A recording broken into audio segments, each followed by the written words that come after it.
This is an account of some events that happened to me 2 years ago in New Orleans. I haven't spoken about this to anyone. Like me, my friends and family are not believers in the paranormal. I just don't have any explanation for what happened to me. A couple of years back, I took on various hospitality jobs to see different parts of the USA. In 2022, I landed a position at a small hostel in New Orleans. The hostel was a gorgeous Victorian house on the edge of the French Quarter, and I was thrilled to use it as my base to explore the city and the state of Louisiana. Like most old houses, this building had its quirks. You know how wood settles in old houses? Sometimes it sounded like footsteps upstairs. Guests in room 3 always came down to the reception to complain about the air conditioning. That room was perpetually cold. I remember the Yale lock on the front door would start whirring for no reason, even after we changed the batteries and the lock itself. A few weeks into my stay, things began to get strange. It started with a candlestick. It was autumn, and with the peak season over, we decided to deep clean the house, including the top floor, which wasn't open to guests. I was dusting the top of a bookshelf when my hand hit something, causing a sudden crash. I freaked out, thinking I'd broken something. But whatever I knocked off landed in an open cardboard box instead of denting the wooden floors. When I picked it up, I saw it was a beautiful ornate candlestick, covered in cobwebs and what looked like rust. I reached up again to see if there was a matching candlestick, but found nothing. Wanting to show the staff, I went looking for them and found a girl I'll call Megan. I showed it to her excitedly, asking if she'd seen the other one.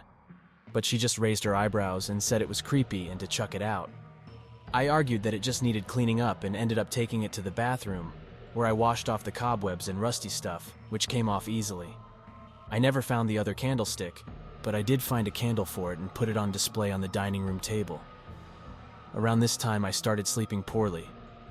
It wasn't exactly nightmares, but I never woke up feeling rested. It was like the feeling you get when you wake up right after something terrible happens. Like when your dog dies or you get your heart broken, that sinking feeling of dread in your stomach, knowing something is wrong. But the memory never hit, and I never knew why I felt that way.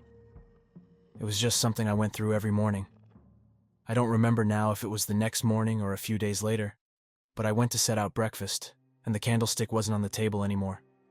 I didn't think much of it. People get drunk on Bourbon Street, come back late, and do weird things. I found it under the table and put it back where it was. The next day, though, it had moved again, this time to the other side of the room. Strangely, the rusty substance had crept back up the base of the candlestick. A few days later, it moved again, and I had to spend a good amount of time searching for it. I was already in a bad mood that morning because of something that had happened the night before. I'd wanted to see a friend's jazz band that evening and asked if someone would switch shifts with me. It switched shifts as a favor to others more times than I could count. Most people like to go out in the evenings in New Orleans to enjoy the nightlife, but I was studying on the side, enjoyed the quieter nighttime shifts where I could sometimes read a little, and often stayed at the desk after the end of my shift to study in peace. But the one time I asked to go out in the evening, everyone avoided my eyes and just shuffled awkwardly. After what happened to me later, I have an idea why they didn't want to be alone there after dark. Anyway, that morning, I was looking for the candlestick. I no longer blamed partygoers and had a good idea who kept moving it.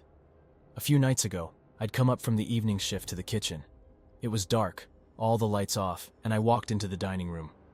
I glimpsed Megan standing there, looking at it. Even though I only saw her from behind, I knew it was her. She was the only girl here with long dark hair. And she'd said the candlestick was creepy the first time she'd seen it. I found it again, this time shoved in the bottom of a storage closet. When I saw Megan, I confronted her, telling her to stop moving the candlestick. She denied doing it. I was holding it in my hand and felt this consuming rage flow through me, honestly, a kind of anger way out of proportion to what was happening. It was just for a second, and I came to my senses. She was looking at me with wide eyes. I put the candlestick back on the table. After that, I kept seeing the candlestick in the dining room and felt a bit embarrassed about almost losing my temper with Megan. I didn't know why she lied about moving it, but I pride myself on being professional and didn't feel good about what had happened. I felt guilty every time I looked at it. One day while cleaning, I randomly moved it into room 4, where I wouldn't walk past it several times a day. I didn't plan on keeping it there. but that room wasn't going to be occupied for a few days. A little while after this, something else happened. One night, I'd finished the evening shift and began studying at the front desk. It was just after 1 a.m. when I heard footsteps in the corridor behind me. I recognized the woman who came into the lobby. She was staying upstairs in one of the dormitories. Due to a missed flight, a party of 4 people who were supposed to stay in that dormitory had not arrived.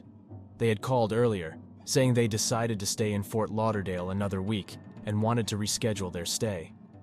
So this lady was alone in what I think was a 5-bed dormitory. When I saw her, her hair was messed up, and she looked really tired, so I was immediately concerned. I asked her if everything was all right, and she asked me if I could check on the person in the room next to hers because it seemed like they had been crying for hours.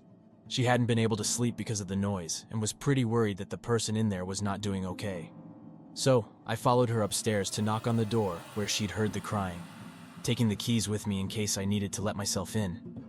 Next to hers was one of the dormitories. It had 8 or so beds, but tonight there were only a couple of girls staying there. I stopped outside and raised my hand to knock on the door when she stopped me. She said the crying had been coming from the room opposite hers, room 4. I had assumed she meant the dormitory, because that room was occupied, room 4 was not.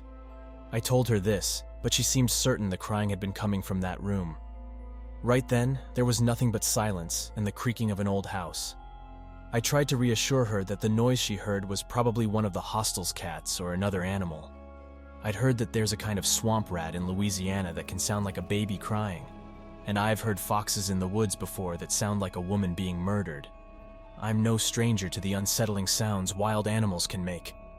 But to put her mind at ease, I decided to check room 4. I opened the door and switched on the light. No one was there. I reassured her and sent her back to her room, but something else caught my eye. The lampshade on the far side of the bed was torn, and there was something on the pillow. I walked around the bed and saw small shards of broken glass on the pillow and the candlestick on the floor. It looked like it had been thrown across the room, tearing through the lampshade and smashing the light bulb.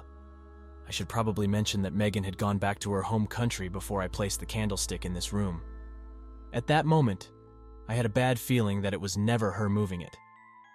I didn't see much of that woman over the next couple of days, until one morning when I was working at the reception. I heard the sound of suitcase wheels and quick footsteps coming down the tile corridor.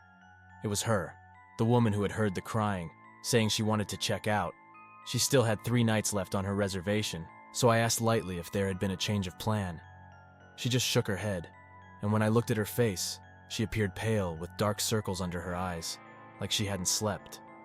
I tried asking if there was a problem with the room or anything we could do to help her enjoy her stay, but she shoved the keys at me and left. Once she was gone, I went up to her room to see what had made her act so weird. I checked all over the room but never found out. A few days later, room 4 was booked, and I meant to take the candlestick back to the dining room. Instead, I put it in the cleaning caddy, forgot about it, and it made its way downstairs with me. Rather than take it back upstairs, I decided to take it to my room and return it to its spot tomorrow. That night, something happened that almost made me leave the hostel. Even writing about it now makes me feel uncomfortable. I woke up to the sounds of someone moving around in my room. I was still half asleep and thought I was dreaming, but somehow I knew those noises weren't coming from inside my mind. They were coming from somewhere in the room. I heard footsteps, rustling, and then the feeling of someone or something sitting down on the bed. I remember the weight of it, the way it depressed the mattress. Somehow I knew that whatever it wasn't human. I kept as still as I could, but my heart was beating so hard I was sure that whatever it was would hear it. It seemed to sit there for a long time while I lay there, too afraid to move, every nerve attuned to it. After a time, I felt the bed move again and it was gone. I never heard the door open or close. I remember lying there for a long time, the covers pulled over my head, hearing my heart beating against the mattress, sounding like footsteps. Too terrified to move. After this, I started looking into leaving New Orleans. I slept with the lights on and only managed a kind of twitching, nervous half-sleep at best. My heart was always beating too fast and too hard in my chest. The lack of sleep wasn't helping, but I was afraid of sleep. I constantly felt like someone was behind me, imagining footsteps coming down the corridor. One morning, another staff member went to start their shift, and the keys were gone. This irritated me because there were 3 sets when I'd finished my shift the night before. I can't explain why this angered me as much as it did. I'm not usually quick to anger, but I felt that rage building inside me and a sense of being deeply wronged. Looking back, I'm pretty sure no one made any accusations against me or anyone else, but I felt everyone was accusing me of having lost them because I was on shift the previous night.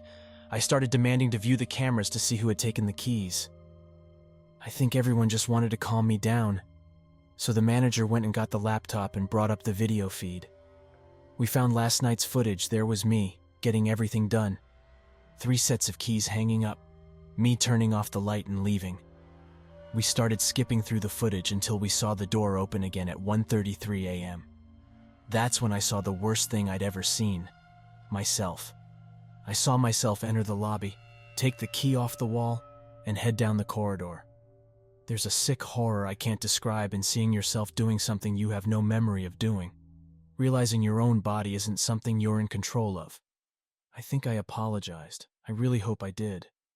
I left the same day, never sleepwalked before, and I have no explanation for what happened. Thankfully, since I left, I haven't had anything weird happen. I've been able to move on with my life and think about it less and less. But sometimes, I can still see that video in my mind's eye and feel the sensation of the mattress sinking as whatever it was sat watching me. New Orleans is amazing, and the house was beautiful. But whatever happened to me was the most terrifying experience of my life. Story number 2. Ladies and gentlemen, gather round for a tale from not too long ago, when my friend and I decided to take on a rather unique adventure: dumpster diving. We'd never done this before, but after watching a TikTok video of a guy finding brand new items thrown away by stores, we couldn't resist the temptation to try it ourselves. It all started one Saturday night, a few weekends ago. Wanting to avoid any prying eyes, we chose to venture out under the cover of darkness. We drove to a shopping center in our city, but parked our vehicle on a side street nearby, and then walked to where the dumpsters were located. Both of us were nervous, so to avoid being recognized on any security cameras that might be on the building, we wore disposable face masks. Our first target was the dumpster behind a Dick's Sporting Goods store. The dumpster was locked up behind a fence, but my friend, always prepared, had brought a pair of bolt cutters to cut through the thick lock and double-wrapped chain link. Now let me clarify. In our state, dumpster diving itself isn't illegal, but breaking and entering certainly is. Nevertheless, the presence of a lock and chain suggested that something valuable might be inside. So, with a bit of nerve and a lot of curiosity, we went for it. And what a payoff. The dumpster was filled with treasures: 17 golf clubs, 20 boxes of sneakers, sweatpants, hoodies, 5 brand new metal detectors, and a bow fishing kit all in mint condition. We wanted to take everything as quickly as possible, but we didn't want to risk bringing our vehicle over and being caught on camera. Luck was on our side though, because we found a shopping cart nearby. Although it was missing a front wheel, we made it work. We managed to fit almost everything into that shopping cart, leaving behind only a few boxes of sneakers and some clothing. Given the haul we had, leaving a few items behind wasn't a big deal. My friend held the cart from the handles, and I supported it from the front corner as we wheeled it to our vehicle. Everything was going smoothly as we unloaded the cart into the trunk and back seat of our car as fast as we could. After emptying the cart, we left it at the corner of the street. But just as we returned to our vehicle and finished securing everything, the most unexpected thing happened. An old woman appeared out of nowhere, wielding a machete. Yes, you heard that right, an elderly woman in Christmas red pajamas, matching fluffy red slippers, and holding a bamboo machete. She looked to be at least 70 years old. We never saw where she came from, and we certainly didn't see her coming. In such a situation, one might expect the cops, but not an old lady with a machete. It was a surreal encounter, one I never thought I'd experience. She demanded to know who we were and why we were wearing masks, all while waving the machete. My friend, always the jokester, claimed we were wearing masks because we were infected with the Ebola virus. Her immediate response was, "The virus that you catch from eating uncooked food?" My friend, ever quick on his feet, confirmed her suspicions, adding that the virus was highly contagious and that our masks were to protect her from catching it. Why my friend would say such a thing to a machete-wielding old lady is beyond me, but that's his style, courageously idiotic. The old woman then demanded we remove our masks, threatening to cut our nuts off slowly with the machete. I complied immediately, but my friend wasn't as inclined. He urged me not to take off my mask, warning that we didn't want to infect her. He then asked her age, trying to emphasize the danger of the virus to someone her age. She didn't seem to buy it, and pointed the machete at us again, ranting about someone named Irene from Target, who had made it difficult for her to return a perfume. My friend, picking up on her unhinged state, sympathized with her about Irene, trying to keep the conversation going, but she was growing more agitated, pointing the machete at my friend and demanding to know what he was looking for. He calmly assured her he wasn't looking for anything, and mentioned hearing about shapeshifters in the neighborhood to distract her further. She didn't buy it, instead focusing on the imaginary wrongs done to her. She stepped forward, the machete inches from my nuts, and declared she'd serve them to the shapeshifters. I was terrified and asked her what she wanted. She demanded my friend apologize for destroying her garden, mentioning Calatheus. Realizing how off-balance she was, my friend apologized sincerely for the supposed destruction. She accepted his apology but then asked if we knew where she lived. My friend confidently guessed she lived 2 houses down, and miraculously, she believed him.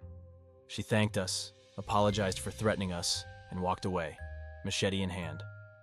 We drove off, relieved and with our haul intact. That night, our first dumpster diving adventure turned out to be profitable, earning us 2 fistfuls of cash. Ladies and gentlemen, let me transport you back to August 29, 2021, when Hurricane Ida made her fierce entry into the New Orleans area. With Category 4 force winds, she uprooted large, mature oak trees, leaving them sprawled across roads and houses as if a giant hand had plucked them out of the ground like mere weeds.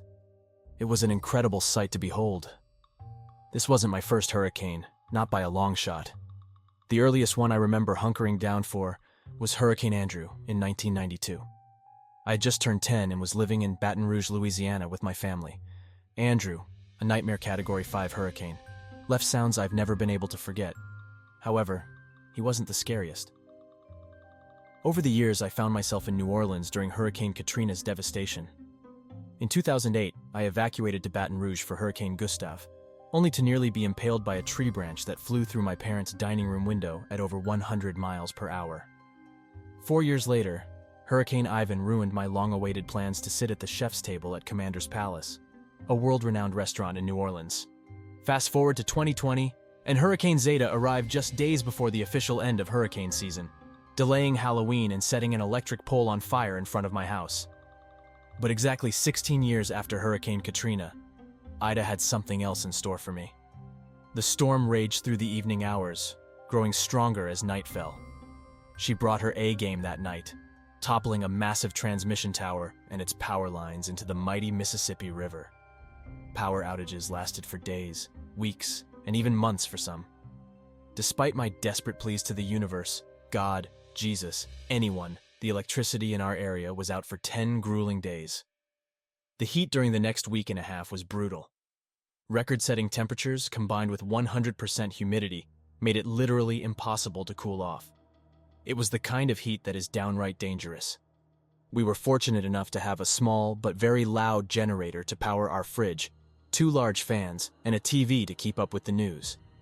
We ran it a few hours at a time to conserve gas, mostly at night so we could get some much-needed sleep. My husband, our 3 small daughters, and I decided to sleep in the living room to benefit from the blessed breeze provided by the fans. The nights were darker than I'd ever experienced, aside from the time a tour guide turned off his flashlight in the depths of a cave in Tennessee. It was pretty damn spooky outside. We live on a busy boulevard, and the double front doors of our house open into the living room. But no one ever uses the front doors. Ever. To get to them, you have to get through an outer set of iron gates set just 3 feet in front of the doors. I've unlocked and opened them maybe 3 times in the 9 years I've lived here. After a disaster of this magnitude, city officials declared a curfew to prevent robberies of vacant homes and other crimes. No one was supposed to be out after 9 p.m. On this particular night, my family and I settled in to watch the news and drift off to sleep. I was on the chaise portion of our L-shaped couch, sleeping in a tank top and just my underwear because, did I mention, it was hot as hell? We had all fallen asleep with the TV still on, so the room was relatively bright. At 4 a.m., I suddenly woke up to the smell of fresh cigarette smoke and the deeply unsettling feeling that someone was staring at me. My heart raced as I stared out the door into the pitch blackness beyond. The horrifying realization that someone was mere feet away, taking drags on their cigarette while watching my young family sleep, was too much to bear. I grabbed the nearby remote and turned the TV off. Now I too was under the cover of darkness. I quietly woke my husband, who also smelled the smoke. By now, the voyeur was surely gone, but we will never know when he really left. All we could hear was the roar of the generator outside and the loud humming of fans. And there you have it. Folks, a tale of hurricanes, relentless heat, and a terrifying encounter in the dark aftermath of one of nature's most formidable forces.